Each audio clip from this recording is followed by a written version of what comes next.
ating mga Bible sa Matthew chapter 9. At babasahin natin ang mga talatang 1 hanggang 8. Ganito ang sinasabi.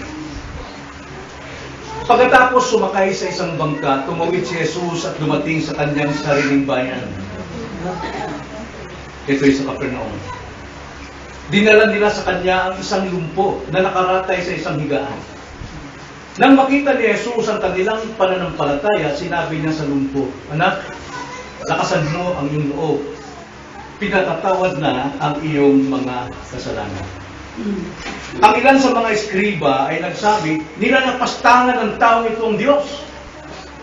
Ngunit palibhasa ay alam ni Jesus ang kanilang mga iniisip, ay sinabi niya, "Bakit nag-iisip kayo sa inyong mga puso ng masama? Sapagkat alin ba ang mas madali, ang sabihin pinatatawad na ang iyong mga kasalanan o sabihin tumindig ka at lumakad? Ngunit upang malaman ninyo na sa lupa ay may awtoridad ang anak ng tao na magpatawad ng mga kasalanan, kahit sinabi niya sa lumpo, tumindig ka, buhatin mo ang iyong higaan at umuwi ka sa bahay mo." Tumindig siya at umuwi sa kanyang bahay. Nang makita ito ng maraming tao, sila ay natakot at niluwalhati nila ang Diyos na nagbigay ng gayong awtoridad sa mga tao. Sa gabi ito, nais kong magbahagi sa atin ng paksa tungkol sa mga salitang binibitiwan natin. Kaya pinamagatan ko ito, paano ka magsalita? Bago lahat, tayo muna ay humingi ng tulong sa Diyos na huwag tayong magtiwala sa laman, sa ating sariling kaunawaan, kundi tulungan tayo ng banal na Espiritu sa pag-unawa ng kanyang banal na salita. Tayo manalangin. Mga kaibigan at mga kapatid, bawat salitang ating binibitiwan, mayroong mga kahulugan. Imposibleng walang kahulugan. Kung makarinig kayo ng ganitong salita, "Wow, ang ganda mo, at saka ang bait-bait mo, at saka mapagbigay ka." Anong uri, anong kahulugan ng kanyang pananalita niyo? Pambubola. Meron siyang kailangan. "Wow, Nay, ang bait-bait mo talaga, Nay. Mami, ang bait-bait mo talaga." Pambubola, di ba? Alam natin may kahulugan sa salita pa lamang. Wala talagang kwentang tao yan, hindi talaga mapapahabiyak at kailanman. Anong salita yun? Pangusga. Ayaw ko lang kung totoo yung sinasabi niya, pero alam ko, sa ugali niya, hindi ako pwedeng maniwala sa kanya. Anong salita yun? Pagdududa. Mayroon ding salita na walang boses. Pag sinabi, ano yung sabihin ng salita yun? Natutuwa ba siya? Galit. Anong klaseng salita yun? Ano yung sabihin nun? Border. Patay. Ano yung sabihin nun? Magbabanta. So, bawat salita natin may kahulugan. Bawat kilos natin nagsasalita at mayroong kahulugan.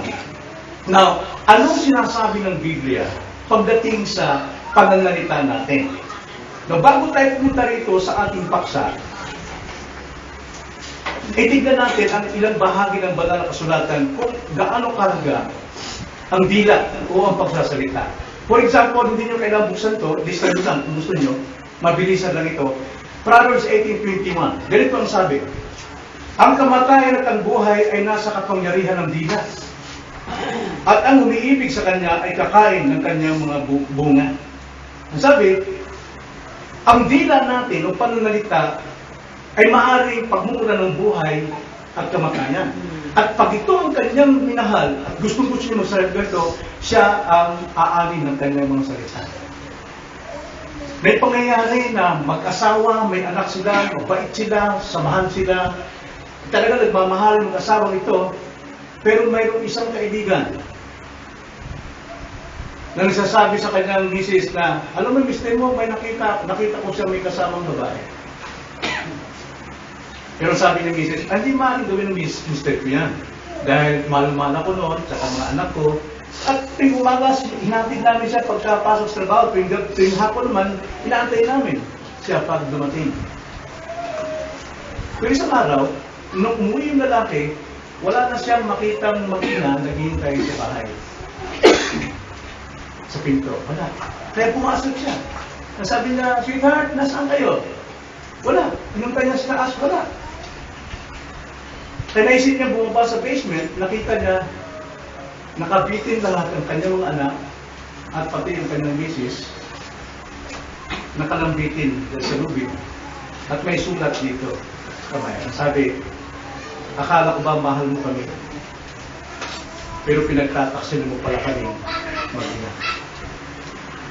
Sino nakasira ng buhay niyo? Yung nagkwento ng palinyo. Kaya sabi sa Proverbs 18:21, nas magitan ng dila o salita, nakasalalay ang buhay at kamatayan ng mga tao. Kaya sabi sa Proverbs 21:23, ang nag-iingat ng kanyang dila at bibig ay nag-iingat ng kanyang sarili mula sa ligaya. Kung iniingatan natin ang lumalabas sa ating dila na mga salita, ikaw mismo nag-iingat ng iyong sariling karanasan. Kung chismosa ka at mahilig malira ang kapwa, ikaw aani ng parusa niyo. Ay napakalaga para sa atin na magsalita ng tama, magsalita ng wasto. At kailangan natin bigyan ito ng pansin ngayong gabi. Sapagkat ang sabi sa James chapter 3 verse 5 hanggang 6, ang dila ay isang tulad ng napakaliit na apoy. Pero yung maliit na apoy na yung pwedeng sumunog sa kagubatan. Kaya ang sabi sa James, ang dila ay apoy ng impyerno. Apoy ng impyerno. Kaya kailangan pag-ingatan ang pagsasalita. Ang nag-iingat ng salita ay nagmamahal ng kanyang sariling buhay. Sabi sa 1 Peter chapter 3, verse 10. Ang isang taong nag-iingat ng kanyang salita, bago niya bitiwan, nagmamahal siya ng kanyang sarili. Na dito sa ating binasa, sa Matthew chapter 9, dinala ng mga tao ang isang lumpo sa harapan ng ating Panginoon. Isang lumpo na nakahigang matagal na sa kanyang higaan. Alipin na siya sa kanyang higaan. Wala siyang kapangyarihang tumayo sa kanyang higaan. Matagal siyang nakahiga ron. Ngunit, masdan ang mga salitang ginamit sa kwentong ito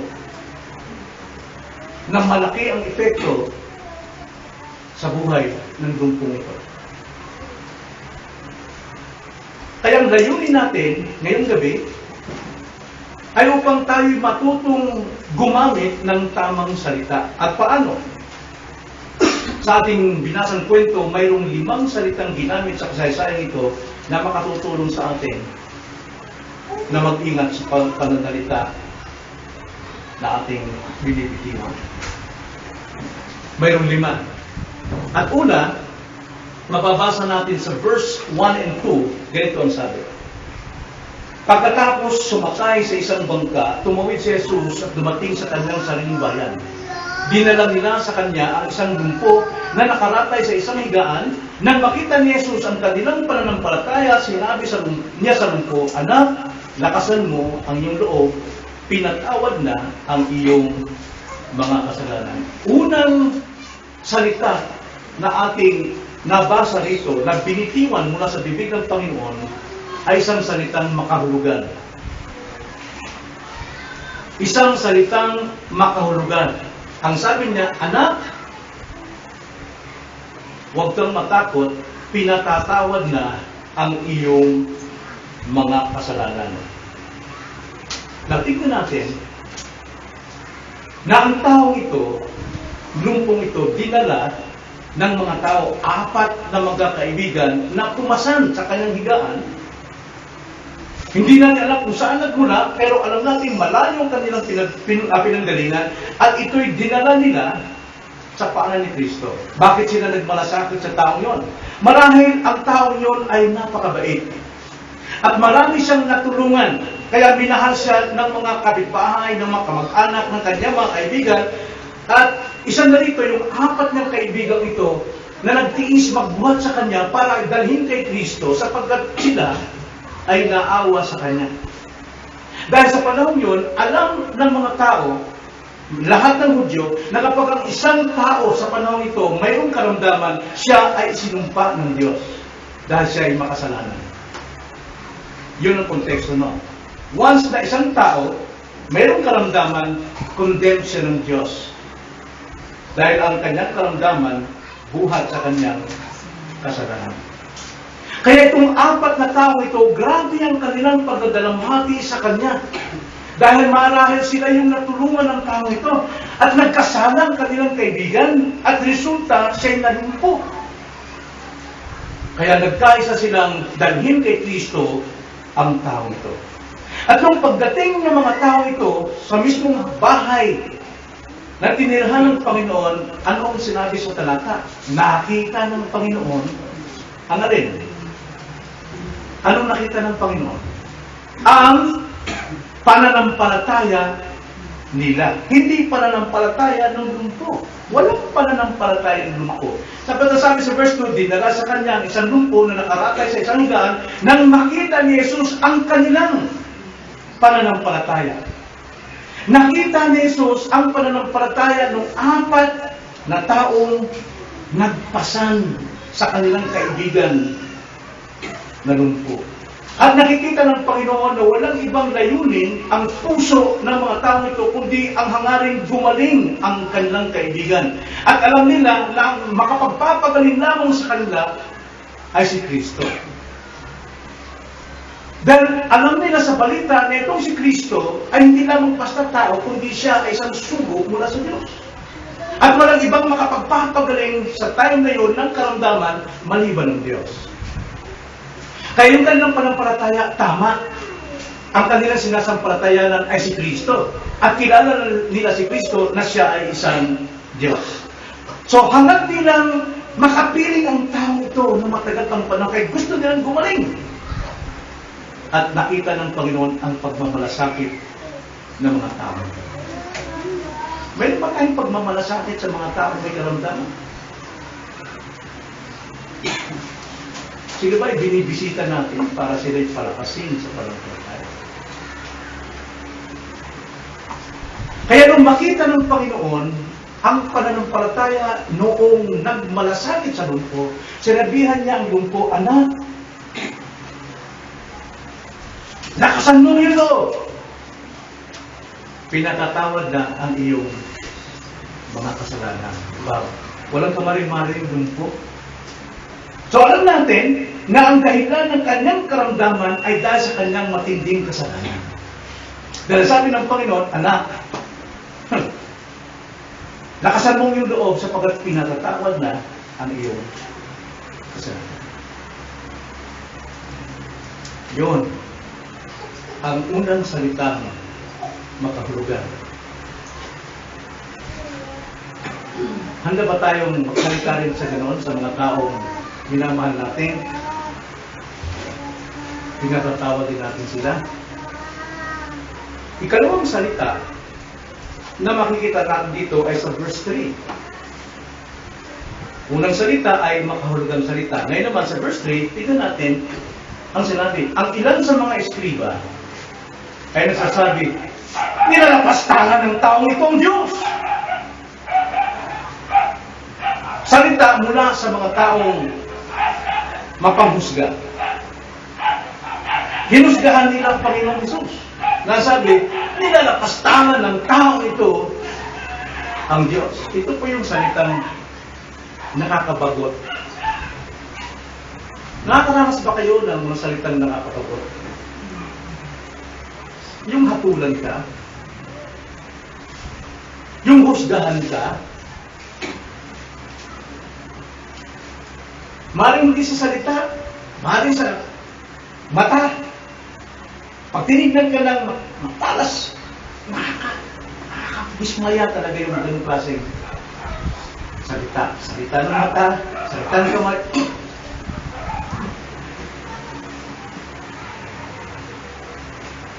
May mag-asawa ng araw pagka may problema kami sa aming mga anak. Hindi ko mapigil yung bata. Dahil ako laging nagkakarga sa mga anak namin, titignan ko siya. Tapos hindi nangiginig, nanggigigil ako. Talagang nakakabagot yung tingin ko talaga. At alam ko nabagot siya. Alam mo ginagawa niya, lalo niya ako linis, umalis siya. Kasi ayaw niya magpagalaw ng kanyang beauty. Ang sabi ng mga taong ito, nilalabastangan ng taong ito ang Diyos. Ito yung mga salita ng mga taong walang pagmamalasakit. Ang alam nila doon sa may karamdaman, hinatulan ng Diyos yan. Kaya kung hinatulan ng Diyos, walang sino man maaaring makapagpatalo. Tingnan natin kung sino itong mga taong ito. Ang sabi dyan, sa ating text, ang ilan sa mga eskriba. Pag sabing ilan, maaaring 2, 3, 4, 5. Pero tingnan natin sa ibang bahagi ng kasulatan sa Mark chapter 2, verse 1 to 3. Nang siya'y magbalik sa Kapernaum, pagkaraan ng ilang araw, kumalat ang balita na siya nasa bahay. Maraming nagtipon, kaya wala ng lugar kahit sa may pintuan. At kanyang ipinangalan sa kanila ang salita. May mga taong dumating na may dala sa kanila na isang lalaking lumpo na buhat ng 4. At sa verse 6, may ilan sa mga eskriba na nakaupo roon, nagtatanong sa kanilang mga puso, bakit nagsasalita ng ganito ang tao? So, eskriba rin. Pero tignan natin sa Lucas 5, sa ibang bahagi naman. Isang kasaysayan lang, pero 3 silang sumulat. Kay Lucas naman, tignan yung observation ni Lucas chapter 5, verse 17. Isang araw habang siya'y nagtuturo, may nakaupong mga Fariseo at mga guro ng kautusan na nagmula sa bawat nayon ng Galilea, Judea at Jerusalem. Wow! Ang layo pinagmumulan ng mga tao ito. At ang kapangyarihan ng Panginoon ay nasa kanya upang magpagaling. At may dumating na mga lalaking may dalang isang lalaking lumpo na nasa isang higaan at sinikap nilang may pasok ang lumpo sa bahay at may lagay sa harap ni Kristo. So, isa lang po kasaysayan, pero iba-ibang observation. Pagdating kay Lucas, ay hindi lang pala mga eskriba.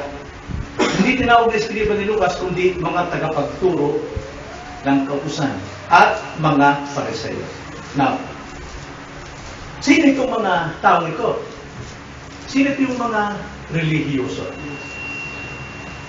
Kumikilala sa Diyos, sumasamba sa Diyos, naglilingkod sa Diyos, naglilingkod sa templo. Ang mga eskriba, sila rin gumagawa ng batas para ituro sa mga tao, itong dapat niyong gawin. Ang sinong tagatupad? Ang mga Fariseo. Sila yung mahigpit na tagatupad ng kautusan. Kabisado nila ang kautusan ng Diyos mula Genesis hanggang sa Malakias. Alam nila yun. Kaya kung tawagin ng mga Pharisees, mga separated ones, sapagkat sila yung mga taong righteous, walang makakahigit sa kanila pagdating sa pagsunod sa kautusan. So ito yung mga taong religyoso, and yet, mga magpanghusga. Okay? Hindi porke sabihin mo Kristiyano ka, pero kung mapanghusga ka, isa ka yung religyoso lamang. So, ang mga taong pinagsalita na walang pagmamalasakit, ang kanilang salita ay salita ng mga taong mapaghusga. Sa pagturo nila, ng tao may sakit, hinatulan ng Diyos yan, wala ng pag-asa. Nakakaliba tayo gano'n? Wala ng pag-asa ng tao yan. Talagang masama yan. And yet, sumasamba tayo sa Diyos.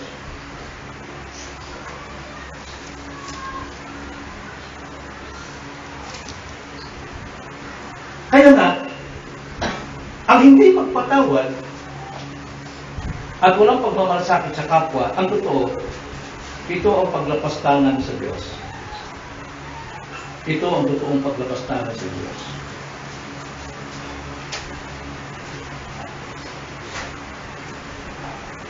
Hindi nyo masdan nyo. Bakit sabihin natin lumalapastangan sila sa Diyos? Basahin natin muli ang verse 3. Ang ilan sa mga eskriba, mga Fariseo, nagsabi, nilalapastangan ng taong ito ang Diyos. Yung emphasis doon, ako lang. Yung taong ito. Now, mahalaga pong malaman bakit tinawag si Kristo na tao. At sa banal na kasulatan, kung inyong mababasa sa Matthew, inulit ng 29 times ang salitang anak ng tao. Si Jesus Christ mismo na nasabi nun, ako ang anak ng tao. Sa Mark, naulit ng 13 times, anak ng tao. Lucas, naulit ng 26 times. Sa John, 12 times. Sa Acts, 1 time. Sa Revelations, 2 times. Now, ano po ibig sabihin yun? Bakit? Pag sinabing anak ng tao, nasabi ni Jesus Christ, ako ang anak ng tao, ang ibig niya sabihin, ako yung Diyos. Baliktad eh. Pag sinabing siya anak ng Diyos, ibig sabihin siya anak ng tao. Pag sinabi niya siya anak ng tao, siya yung Diyos. Sino ang sabi sa Daniel chapter 7? Daniel na ito, nasa mga 600 years bago dumating si Christ, nakita ni Daniel ang pangitain mula sa langit. At pansinin niyo ang sinabi niya. Daniel 7 verse 13. Patuloy ako nakakita sa pangitain sa gabi. At narito ang isang gaya ng anak ng tao na dumarating kasama ng mga ulap at siya'y lumapit sa matanda sa mga araw at iniharap sa kanya. Sa akala nyo, sino itong anak ng tao na nakita ni Daniel doon sa langit, na naroon sa lupa, ay sa mga ulap? Sino itong anak ng tao na ito? Si Jesus. Si Jesus Christ. At nung yung tatlong magkaibigan, si Shadrach, Meshach at Abednego, nung sila itapon sa pugon, may pang-apat na sumama sa kanila. Sino yung pang-apat? Anak ng tao. Si Jesus Christ. Now, itong mga pariseyong ito, dapat kilala nila ito eh. Na itong si Jesus, sapagkat dito sa Matthew, ilang beses na binanggit ng Panginoon na siya yung anak ng tao. Dapat alam itong mga relihiyosong ito na ang kanilang kinausap, ang kanilang pinasabihan na lumalapastangan sa Diyos ay ang Diyos mismo. Kalapastangan para sa Diyos ang magpatawad ng isang makasalanan. Sila ay nanghusga. Si Esteban, noong siya ay pagbabatuhin, kilala si Esteban? Malaking bato binagsak sa kanya, pero hindi mo na sa reklamo, kayo ha? Ay kayo, pag ako bumangon. Walang ginawa si Esteban na gano'n, kundi tinanggap niya lahat. Pagka ikaw nasa presensya ng Diyos, mamamatay, wala kang maramdamang sakit talaga. Pero anong sinabi niya? Tingnan natin ang Acts 7:56. Acts 7:56, nung siya'y malapit ng mamatay, lalong naggalit yung mga tao sa kanya. Nagtakip sila ng mga tenga dahil sa kanyang sinabi. Ano sinabi niya? Ang sabi sa verse 56, sinabi niya, tingnan ninyo! Nakikita kong bukas ang mga langit at anak ng tao na nakatindig sa kanan ng Diyos. Anong sabi ni Esteban? Ako'y pinagbabato ninyo, pinapatay niyo ko dahil ako'y nangangarap kay Kristo. Tingnan ninyo sa taas ng langit nakatayo ang Diyos, ang anak ng tao. Nakatayo, ibig sabihin, standing ovation. Sa akin, alam mo, kasunod doon, talagang nagtakip sila ng tenga para sila nabibigay kalapastanganan, kalapastanganan, kalapastanganan. Itong sabi nito mga religious ito. Paglapastangan pala yung magpatawa ng mga tao. Kaya ng kasalanan. Ilang taong hindi natin pinapatawa? Meron ba tayong mga taong hindi pinapatawa? Ano ibig sabihin mo? Nilalapastangan natin ang Diyos. So yun yung ikalawang salita. Isang nakakabagot na salita. Mapamusga. Ikatlong salita, nakikita ko rin ito, verse 4 and 5. Basahin natin ang verse 4 and 5. Ngunit palibasa ay alam ni Jesus sa kanilang mga iniisip ay sinabi niya, bakit nag-iisip kayo sa inyong mga puso ng masama? Sapagkat alin ba ang mas madali? Ang sabihin pinatatawad na ang iyong mga kasalanan o sabihin tumindig ka at lumakad?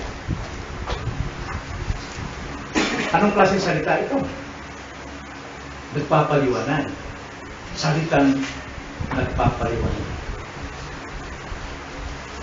Una, nagpapaliwanag dito ang Panginoon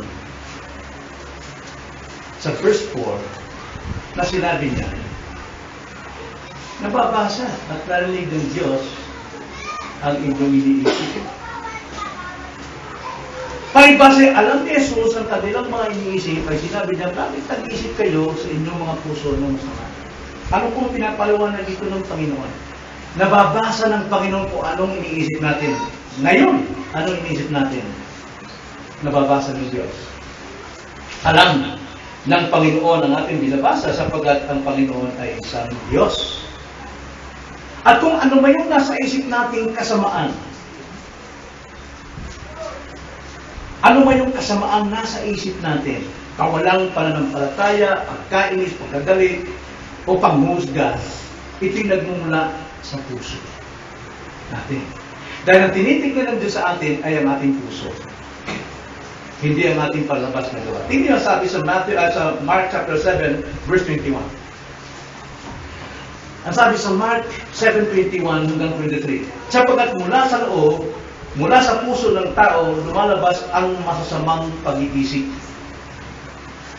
pakikiapit, pagnanakaw, pagpaslang, ang pangangalunya, ang kasakiman, kasamaan, pandaraya, kahalayan, pagkainggit, paninirang turi, kapalanuan, at kahalan.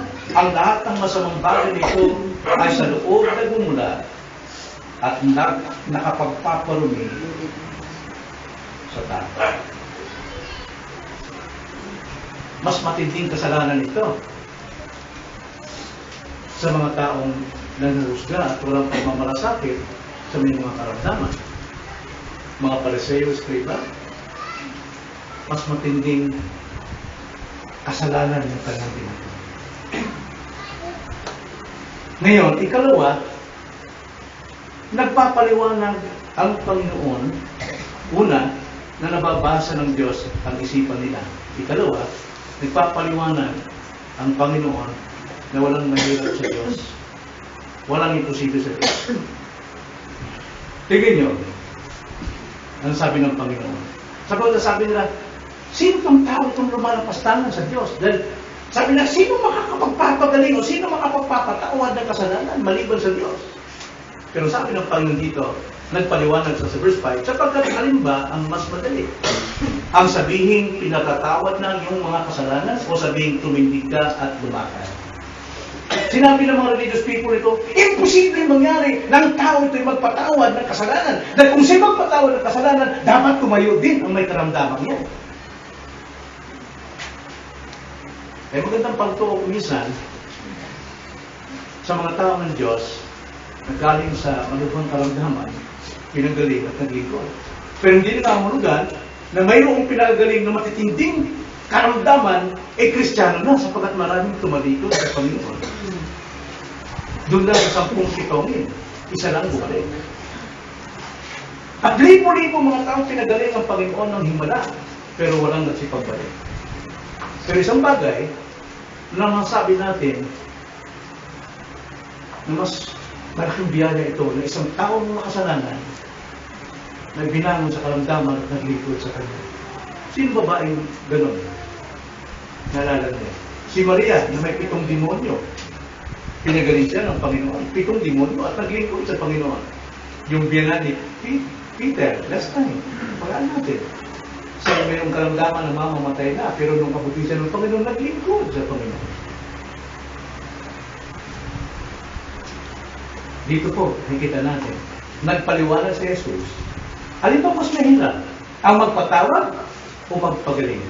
Kasi, pag pinatawad ka, gagaling ka. Yun ang palatandaan nun. Pero sa panahon ngayon, pag pinatawad ka, hindi naman wala ka ng karamdaman. Sabagat maraming mga taong namatay sa karamdaman, pero tutugis yan. Pero tayo na ito, pinapakita ang kapangyarihan ng Diyos, kung siya magpatawad, pinagagaling din. Walang imposible sa Diyos. Pero sa mga tao ito, imposible yan. Alin ba mas mahirap? Sa tingin nyo, alin mas mahirap? Magpatawad ng kasalanan o magpagaling? Mas mahirap ang magpatawad. Kasi walang makapagpapatawad. Maliban sa Diyos. Pero pagpapagaling, tumawag ka lang ng mga dalubasang doktor. May gumagaling. Diba? Katulad kayo na, nawala ng kuryente.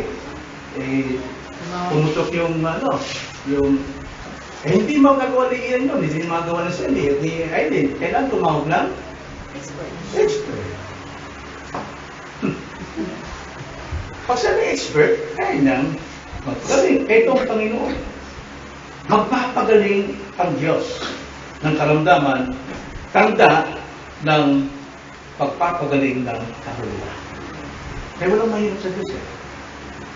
Ang sabi ng Jeremiah 32:17,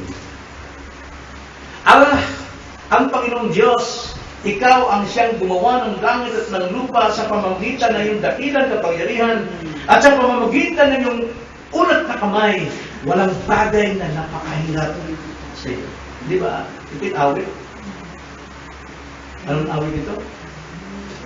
Our Lord God, thou hast made the heavens and the earth by thy great power.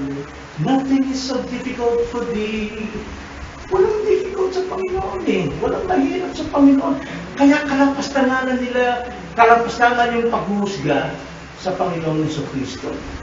Kalapastanganan nila, nahinusga nila ang Panginoon. Masama ang iniisip nila dahil ang taong masama, akala nila hindi na maaaring magawang patawarin ng Diyos. Kasi ibang bahagi ng kasulatan, may pinagaling din ng Panginoon na imposibleng pagalingin ng sino ng doktor, pero gumaling. Mga pagpapalayas ng demonyo. Matthew 19:26. Ano sabi? Verse 35, nang marinig ito ng alagad, sila'y lubhang nagtaka at nagsabi, kung gayon, sino kaya ang maliligtas? Ngunit tinignan sila ni Jesus at sinabi sa kanila, sa mga tao, ito hindi maaaring mangyari. Ngunit sa Diyos, lahat ng mga bagay ay maaaring mangyari. Walang imposible sa Diyos. Kaya gaano man katindi ang iyong kasalanan, gaano man ito kaitim at kapula, at nilulugmok ang iyong kaluluwa, maging ang iyong pisikal na kalagayan, kayang patawarin ng Diyos yan at kayang linisin. Sabi nga sa Isaiah 1:18, ang sabi sa Isaiah 1:18, pinalapit niya ang buong Israel. Dahil sa sobrang nilang kasalanan, pulang-pula ang kanilang kasalanan, itim na itim ang kanilang kasalanan, hindi umaamin na sila'y may karamdaman sa buong kalwa, mula sa tuktok hanggang talampakan, mayabang pa sila na hindi namin kailangan ng Diyos. Pwede kaming mabuhay na walang Diyos. Pwede kaming mabuhay sa aming sarili naman. At sinasabi nila, sobrang kasalanan namin at hindi na ito mapapatawad. Pero sabi ng Panginoon sa Isaiah 1:18, pumarito kayo ngayon at ay mga tuwiran sa isa't isa, sabi ng Panginoon. Bagaman ang inyong mga kasalanan ay tulad ng matingkad na pula, ang mga ito'y magiging mapuputi na parang niyete. Bagaman ito'y mapulang-mapula, ang mga ito'y magiging parang balahibo na lupa. Yan ang pangako ng Diyos. Kaya itong mga religious people na ito, mga religious ito, akala nila, wala nang kapatawaran sa mga makasalanan. Dahil ang tingin nila sa kanilang sarili, sila yung matuwid. Kaya kaya nilang mahusga sa iba. Kaya nilang mahusga na hindi na maaari magbago ang tao yan, mamamatay na lang yan sa kasalanan niya. Wala nang pag-asa talagang maligtas yan. Narinig natin yan palagi. Kaya sabi nga ni Pablo, the same context. 1 Corinthians 4, verse 5. Ang sabi ni Pablo sa mga taong naroon na nagkipaghusgahan sa isa't isa, ang sabi niya, kaya huwag muna kayong humatol ng anuman nang wala pa sa panahon. Hanggang sa dumating ang Panginoon. Siya ang magdadala sa liwanag sa mga bagay na nasa ngayon ay nakatagpo sa kadiliman. Nakatago sa kadiliman. At ibubunyag ang layunin ng mga puso. Kung magkakayon, ang bawat isa ay tatanggap ng papuri mula. Wala sa atin ang panghusga. Dahil ang tinutulog Panginoon sa mga Pariseo ito, wala sa atin ang pagmusga, sino bang tao na tingin natin makasalanan at hindi na maaaring magbago. At paulit-ulit na gumagawa ng kasamaan, masakit na masakit ang loob mo. Dahil hindi sila pumapantay sa standard natin. So, muna tayong humatol ng wala sa pasama. Dahil ang Diyos lang makapagbabago, walang imposible sa Diyos. Imposible para sa iyo, pero possible sa Diyos. Dahil na, yun ang salitang ikatlo, nagpapaliwanag. Dapat matulog tayo magpaliwanag ng salita na may biyaya. Hindi pangusga, hindi paghahabi. At pang-apat, verses 6 to 7. Tingin ang sabi. Now, bibigyan ko ng buhay yung salita ng Panginoon dito. Matapos siyang sinabi na, ano ba mas madaling gawin? Ang magpatawad ng kasalanan o magpagaling? Magsabi na tumindig ka, lumakad ka. No? Nagpapaliwanag siya. Pero matigas ang puso ng mga Pariseo nito, mga skriba. Kaya sa verse 6, ang sabi ng Panginoon, ngunit, upang malaman ninyo na sa lupa ay may autoridad ang tao na magpatawad ng mga kasalanan. At sinabi niya sa lumpo, tumindig ka, buhatin mo ang imigaan at umuwi ka sa bahay mo. Anong klaseng pananalita yun? Ito yung kadalasan ng mensahe, sumasabog tayo. Pero ang pagsabog ng salita ni Kristo rito ay banal. Hindi siya tulad sa atin na kapag tayo nagalit at sumabog ating salita, may kasamang malisya. Pero ang Panginoon, banal yung kanyang pagsabog ng salita. Ang sabi niya, ngunit upang malaman ninyo na sa lupa ay may autoridad ang anak ng tao. Sino tinutukoy niya? Siya, sarili niya. May autoridad ang Diyos na magpatawad sa mga kasalanan. Okay, mga tol. Dahil sa katigasan ng puso ng religyoso, nagsalita si Jesus. Isang salitang sumabog. Hindi ba masama at kasalanan ang sumabog kuminsan? Huwag lang abutan na maghapon na makapasok sa Satanas. Pride na ang galagala. So, nung sumabog si Jesus Christ dito sa kanyang panalita, na talagang righteous ang kanyang panalita, narinig ito ng lahat ng mga religyoso. At hindi lamang ng religyoso, lahat ng mga tao nakapaligid sa kanya. Marami pang tao dito. Ang sabi nun sa Mark, punong-puno yung lugar pati bahay. Kaya wala nang mapaglagyan yung apat na magkaibigan para dalhin sa paan ni Kristo yung lumpo ang ginawa nila. Umakyat sila sa bubong, binutas ang bubungan para yung ulo, ihukos doon ang lumpo sa tindi ng tao. At maging sa verse 8, makikita natin sa verse 8, nang makita ito ng maraming tao. Napakaraming tao po. Kaya yung pagsabog ng Panginoon ay narinig na lahat. Ingat din tayo pag sumabog tayo. Baka marinig din pati ng kapitbahay natin na nagmumura tayo. Sinasabi, piyutin na yan Yan.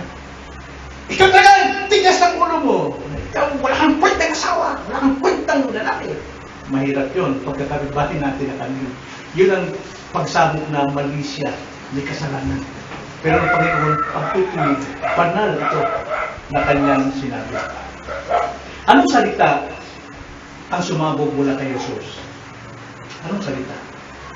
Sa ating text. Ano yung pinasabog niya? Ang pinasabog niya na salita na siya ay may kapangyarihang magpatawad na kasalanan.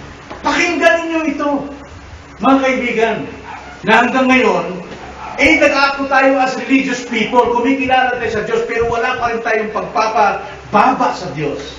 Handang magpatawad ang Panginoon. Siyang may otoridad na magpatawad ng kasalanan. Na paano ito makikita? Na ang pagpapatawad ng Diyos ay totoo. Inutusan niya yung lumpo Subukan niyo nga kung ikaw, lumpo, pinatawad na kita sa kasalanan mo, tumandig ka dyan, lumakad ka, umuwi ka sa bahay niyo. Kaya mo kayo? Magagawa kayo? Hindi. Pero pinakita ng Panginoon na siya mayroong autoridad na magpatawad ng mga kasalanan At pamagitan nun, tinuro niya ang lumpo at kanyang inutusan. Verse 6-7. Ngunit upang malaman ninyo sa lupa na may otoridad ang tao na magpatawad ng mga kasalanan, kahit sinabi sa lumpo, tumindig ka! Buhatin mo ang iyong higaan at umuwi ka sa bahay mo. Kaya sa verse 7 naman, tumindig siya at umuwi sa kanyang bahay. Anong pinapakita rito? Kung totoong ikaw ay isang taong pinatawad ni Kristo, susunod ka talaga sa salita ng Diyos. Susunod ka sa kalooban ni Kristo. Hindi mo pipilit ang katwiran mo. Hindi natin pipilit ang ating gusto.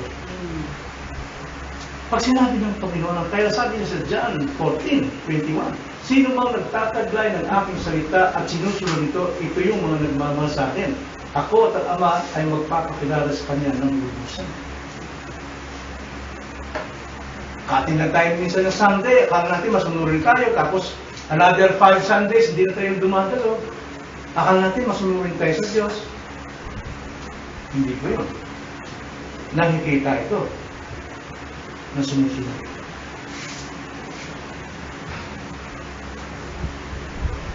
So, ano nangyari sa taong yun? Nung pinatawad siya, hindi na siya lumpo. Isa siyang bagong tao. Ganun ang salita ng Diyos. Kapag yan ay pumasok sa puso't isipan mo, talagang tatayo ka. Lalakad ka. Uuwi ka sa bahay mo ng isang bagong tao. 2 Corinthians 5:17. Tignan niyo, master niyo. Ang sino bang na kay Kristo sa isang bagong nilalaki? Wala na ang dating bagay. Hindi na siya lumpo. Hindi na siya alipin ng kanyang higaan. Ang mga anak niya ay tuwang-tuwa sa kanya sapagkat wala na silang marinig kundi pagpupuri sa Panginoon. Ang kanyang lagi sinasabi sa mga anak. Tinuturo niya sa mga anak na itong Panginoon kailangan niyo makilala. Na itong Panginoon na siya makapagliligtas sa inyo. Sa bagong tao. Wala na yung mga karaswaan, wala na yung mga green jokes, wala na yung mga pambubola, wala na yung pagsisinungaling. Wala na yung pagmamataas. Yan ang kapangyarihan ng salita ni Kristong sumako. Yan ang kapangyarihan. Anong nakita natin? Nagpagaling ng panlabas na anyo. Nagpatawad ng kasalanan. Tumayo mula sa higaang matagal nang umalipin sa kanya. Umuwi sa bahay na may bagong buhay kay Kristo. At panlimang salita na binitiwan dito is sa verse 8. Nang makita ito ng maraming tao, sila ay natakot at niluwalhati ang Diyos. Ibig sabihin ng takot dyan. Tumakbo? Hindi. Kasi kung tumakbo sila, hindi sana nila niluwalhati ang Diyos. Kundi ang takot dito, respeto, paggalang, pagmamahal. At nagbigay ng gayong, niluwalhati nila ang Diyos. Bakit? Sapagkat sinabi nila, ito nagbigay ng gayong otoridad sa mga tao. No, mas dahil yung salita, nagbigay ng otoridad sa mga tao. Tignan natin yan.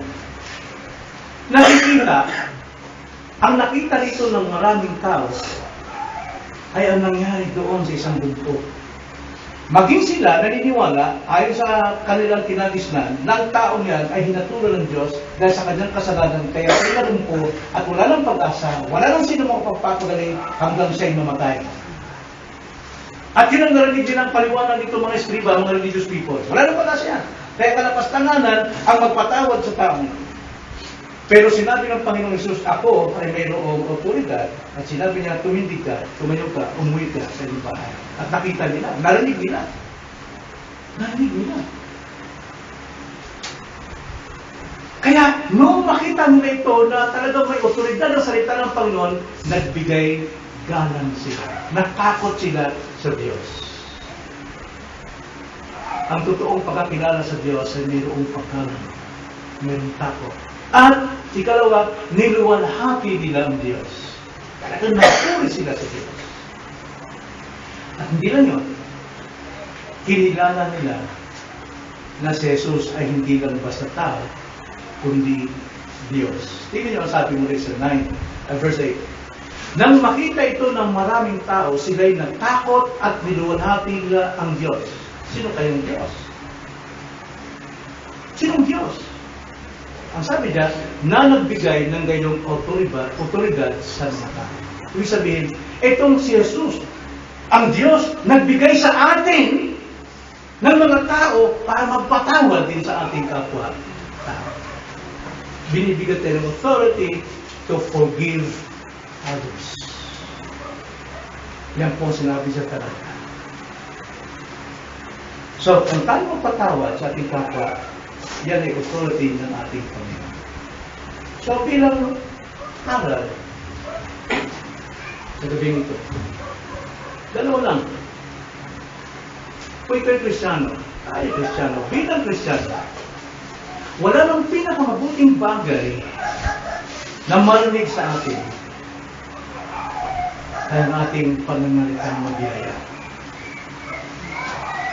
Ang sabi sa Colossians chapter 4 verse 6, na ang inyong pananalita ay dapat may timplang asin. May timplang asin. Ano yung asin? Sa Old Testament, hindi maaaring magbigay sila ng sakripisyo sa Diyos. Hindi na magiging katanggap-tanggap sa Diyos kung hindi ito binubudburan ng asin. Ipinipreserve yung kanilang sacrifice. Dapat mayroong asin. At yun ay tinatanggap ng Panginoon. At ganoon din sa ating pananalita, ang sabi sa Colossians 4:6, dapat ito'y may timplang asin. Hindi magiging katanggap-tanggap ng Diyos kung tayo'y mapanghusga, mapanlait, mapanira, at nagkukumplod tayo na wala ng pag-asa yung tao yan. Dapat mayroong asin. Sapagkat ang isang salitang mabanaya, alam niyo kung saan hinatulad ito? Inihalin tulad ito sa isang mansanas na ginto sa platong pila. Tingnan ang sabi sa Proverbs 25:11. At tingnan natin sa English din. Ang sabi sa Tagalog, ang naaangkop na salitang binitiwan, yung angkop, timing, banayan, ay gaya ng mga mansanas na ginto sa pilak ng lalagyan. Ang sabi sa English, a word fitly spoken is like apples of gold in a setting of silver. Ano ba kayo ng combination ng silver tapos mayroong gold? Napakaganda. Napakaganda talagang tignan. Ganun ang salita natin ng banayan, angkop, timing, na hindi nakakapanakit ng kapwa, hindi nakapaghuhusga sa kapwa. Ito ay nagbubuhay ng patay. Yung salitang ganun, parang salita ni Kristo. Ito yung nagpapabunga ng puno na kahit matanda na, dahil sa tamang pananalita, talaga namang nagpapabunga ng puno. Ang ganitong salita ay parang tulad ng salitang nagpapauhaw sa tigang na lupa. Kasasabikan. Meron bang lumapit sa inyo? Alam mo, Mami, alam nyo, Dad, gusto ko lagi kayong kausap. Bakit po? Bakit naman, anak? Kasi ang sarap na magsalita. Talagang lumanakas ako. Pero anong papansin natin, umiyak sa aking anak, umaalis lumalayas. Bakit? Yan sa sama ng salita natin. Hindi ang to. Sinisiraan natin mismo ang ating sariling anak. Ingat. Wala nang pinakamagandang bagay na maaaring marinig sa atin bilang Kristiyano ay maringgan tayo ng pananalitang mabiyaya. Mabiyaya. Dahil ang isang salita tulad ng magsama sa dito, kasi silang pila, ay nagpapaganda ng ating paligid, nagpapaganda ng ating pamilya, nagpapasaya ng puso ng mga taong makakausap, nagbibigay kulay sa madilim na buhay ng tao.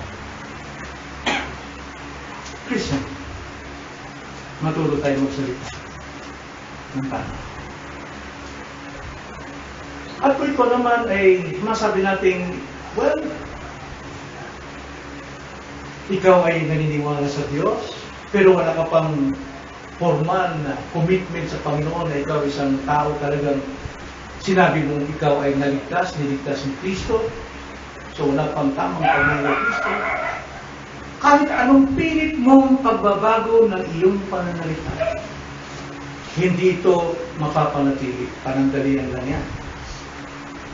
Dahil ang dapat mabago sa inyo ay ang inyong puso.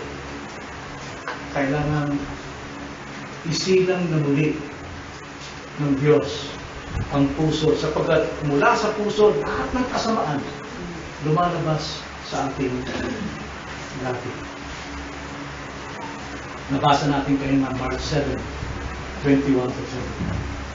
Kailangan mo munang isuko ang iyong sarili kay Kristo. Dahil matutulad ka lamang sa mga relihiyosong ating nabasa kanina. Bagamat kumikilala sa Diyos, sumusunod ng mahigpit sa batas ng Diyos, pero mapamusga sila sa kapwa at higit sa lahat, nilalapastanan nila mismo ang Diyos dahil sa kanilang batas. May batas ba tayong pinahira sa bahay? Kung hindi mo gagawin ito, hindi ka kakain, hindi ka papasok sa eskwelahan, hindi ka pwedeng naligo, kaya ito yung batas ng gano'n. Sama lang po. Kundi ang gawin natin ang batas ng Diyos na dapat maghari sa atin. Yan ay yung nagagawa sa devotion. So, mga relihiyoso, nagmamatuwid ng kanilang sarili. Itong mga relihiyoso nito, pag sila kinausap mo, sasabihin nila, ako naman ay mabait na tao.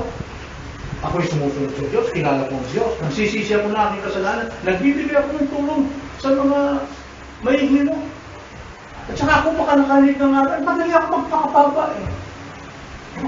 Mapagpakababa ako, pastor. Alam niyo, binababa natin ang sarili, ang totoo niyan, tinataas natin ang ating sarili. So, isuko natin ang ating sarili kay Kristo. Sumampalataya sa Kanya at magsisi sa lahat ng ating kasalanan. Diyan, matatanggap mo ang kapaturan at ang bagong kapanganakan kay Kristo. Sundin mo lang ang isang Panginoon.